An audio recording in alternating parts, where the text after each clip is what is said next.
Hello. కానమూకు కథావచనం మోహనవచనం పరిజ్ఞాన హితబాండం నిత్య చదువరి శ్రోతలకు ఆహ్వానం. నమస్కారం. చదవదగునెవరు రాసిన తదుపరి చదివిన వెంటనే మరువక పలువురికి వినిపింపబూనిన అది ఏ పరిజ్ఞాన హితబాండమవు పో మహిళ మోహనవచనమై విరాజిల్లు. పరిజ్ఞాన హితబాండం లక్ష్యం ప్రతివారీ సమాచార హక్కు. ఆ స్ఫూర్తితోనే ఇప్పుడు మొలకలపల్లి కోటేశ్వరరావు విరచిత అంశం ఆలోచనే ఆచరణలోకి వస్తే ఆకాశమే హద్దు అనేటువంటి ఈ అంశాన్ని మన కానమూకు కథావచన శ్రోతలకు స్ఫూర్తిదాయక అంశంగా వినిపిస్తాను, వినండి. ఆలోచనే ఆచరణలోకి వస్తే ఆకాశమే హద్దు, మొలకలపల్లి కోటేశ్వరరావు. ఇక వినండి.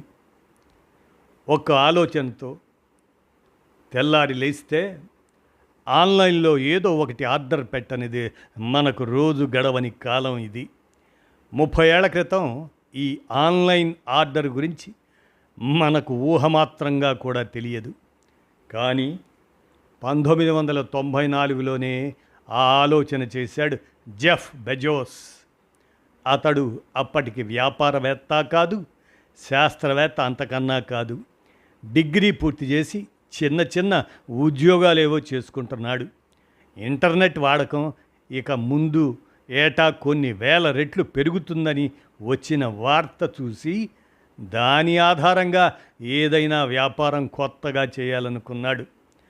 తన గ్యారేజ్లోనే అమెజాన్ పేరుతో ఆన్లైన్ పుస్తక దుకాణం తెరిచాడు. ఇంటర్నెట్టే కొత్త, దాంట్లోనూ పుస్తకాలు కొనడం అంటే ఎవరికీ అంతగా ఆసక్తికరం అనిపించలేదు.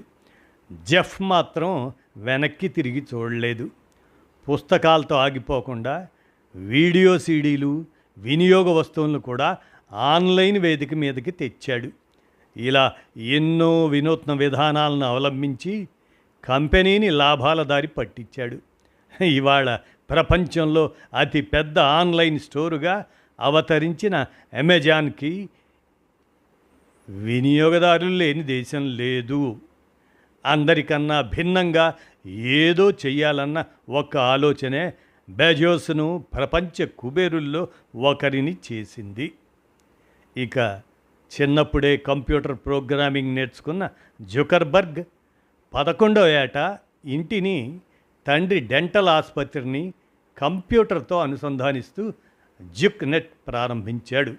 అలా అంచెలంచెలుగా ఆ ఆలోచనను అభివృద్ధి చేసుకుంటూ ఫేస్బుక్ను రూపొందించాడు. అనతి కాలంలోనే అది అతిపెద్ద సోషల్ మీడియా నెట్వర్క్ అయింది. 23 ఏళ్ల యువకుడు జుకర్బర్గ్ని బిలియనీర్ని చేసింది. ఇక జాన్ కౌముది ఉక్రెయిన్లోని కీవ్ అతంది.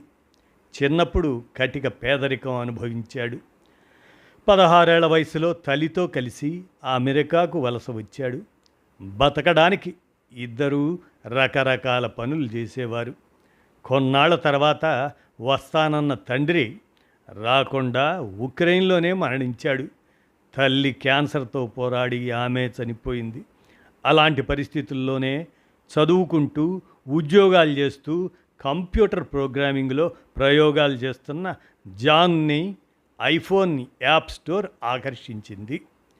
భవిష్యత్ ప్రపంచాన్ని అందులో చూసిన అతడు ఇద్దరు మిత్రులతో కలిసి తయారు చేసిన వాట్సప్ ఇప్పుడు ఎంత ముఖ్యమైన కమ్యూనికేషన్ సాధనమైందో మనం చూస్తున్నాం. దాన్ని ప్రారంభించినప్పుడు జాన్ కౌమ్ వయస్సు కేవలం 33 ఏళ్ళు. వీళ్ళెవరూ పెద్దలు సంపాదించి నిర్మించిన వ్యాపార సామ్రాజ్యాలకి వారసులు కారు. తాతల నుంచో తండ్రుల నుంచో ఎలాంటి ఆస్తిపాస్తులు సంక్రమించలేదు. వాళ్ళకి పెద్ద పెద్ద చదువులు చదవలేదు.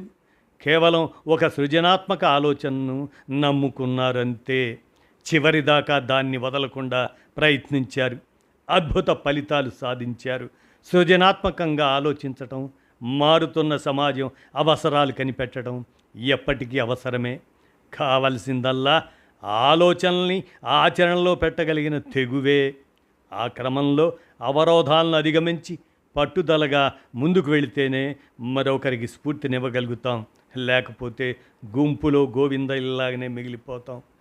అదే మరి మనకి ఆలోచనే ఆచరణలోకి వస్తే ఆకాశమే హద్దు అన్నట్లుగా మనం జెఫ్ బెజోస్, అలాగనే జుకర్బర్గ్, మరి జాన్ కౌముద్ వారి జీవితాలే మనకి ఆదర్శప్రాయంగా ఉండాలి అని అంటూ మొలకలపల్లి కోటేశ్వరరావు అందజేసిన ఈ అంశం ఆలోచనే ఆచరణలోకి వస్తే ఆకాశమే హద్దు అని నిరూపించిన మన జెఫ్ బెజోస్, జుకర్బర్గ్, అలానే జాన్ కౌముద్ వీరి జీవితాలే మనకు ఆదర్శమయం కదా అంటూ మొలకలపల్లి కోటేశ్వరరావు అందజేసిన ఈ ప్రేరణాత్మక స్ఫూర్తిదాయకమైన అంశాన్ని మన కానమోకు కథావచనం శ్రోతలకు మీ కానమోకు స్వరంలో అవగాహన నిమిత్తం వినిపించాను.